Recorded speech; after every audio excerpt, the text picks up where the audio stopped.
Hi there, it's Lianne from Woodhead Co Estate Agents. In today's video, I'm going to be talking to you a little bit about sole and multi-agency contracts with your agents. Okay, when an agent comes out to value your property, you should be getting a minimum of 3 agents to pop out to see your property with a mix of both independents and corporates.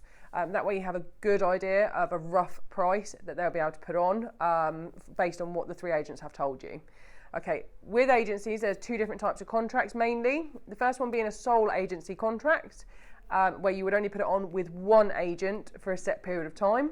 And the second contract will be something called a multi-agency contract, where you can put the property on with more than 1 agent. Usually it doesn't have a fixed time, but sometimes it does, so please do check every agent's contract. With a sole agency contract, some of the pros are, you always know who you're dealing with, because there'll be only 1 branch that will deal with you mainly, and you tend to get to know all your sales negotiators who will be coming to the property to show people around. They would also have a high priority to getting your property sold because they don't want the contract to finish and you move on to somewhere else. They will want the fee being paid to themselves because most agents there is a no sale, no fee as such.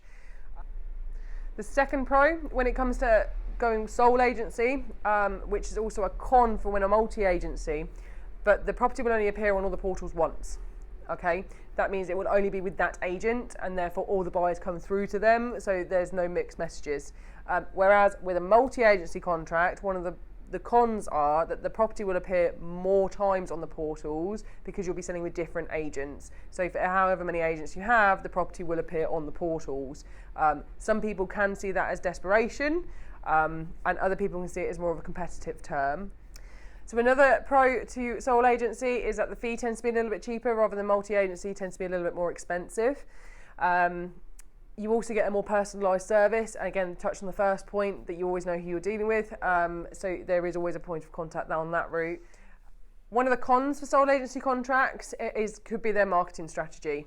You may be one of many vendors, which means that, you know, if let's say you have a 3-bedroom terrace house, but they have 20 on the market at any one time, they're going to show you one of 20 with their buyer. However, if you go for a smaller branch, they tend to only have 2 or 3, which means you're always in the top 3.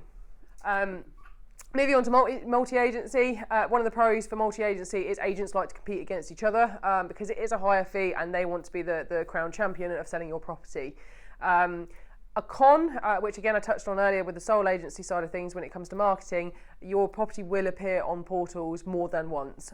Some buyers can see that as desperation, therefore you're getting more cheeky offers, shall we say, that appears to the property, or the fact is that they don't want to put forward, don't want to come to see the property because they think something's wrong with it because you can't sell it because there are so many agents.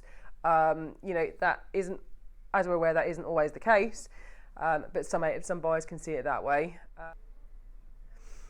Another con when it comes to multi-agency contracts is there tends to be higher fees. The reason for doing that is that it's worth the agent's time attempting to sell the property because one of them will need to sell it.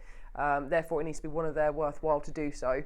And with the other agents that won't sell it, there will come several admin fees, people's mileage to pay, that sort of thing. So the fees tend to be a little bit higher.